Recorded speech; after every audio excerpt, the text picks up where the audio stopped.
Channel लिबखा गुरुदेव कालीचरण ब्रह्मनि 85थि थैनाय सान दिनै गुरुधामाव गाजा गोमजायै फालिदों आरो बेवहाय बाहागो लानो मोननानै गावखौनो जोबोद गोथारथि मोनसे आङो मोनदांदों।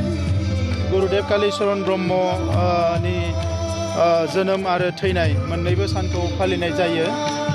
नाथाय जों जिखिनिखौनो खालामा मानो गुरुदेवनि जि बिहोमा गुरुदेवा हारिनि फारसे जिखिनि मावलांनाय बेखौ जोङो मालाबाबो सुख'नो हानाय नङा।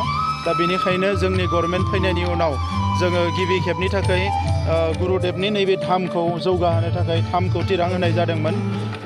बेखौ बायदिसिना डेभेलपमेन्टनि खामानिया जोंहा ब्रह्म धोरोम आफाद आरो ट्रास्ट मोननैबो मावगासिनो दङ। नैबे फैगौ बोसोरावबो आरोबाव माखासे रां होनायनि थाखाय जों बेबस्था खालामगोन।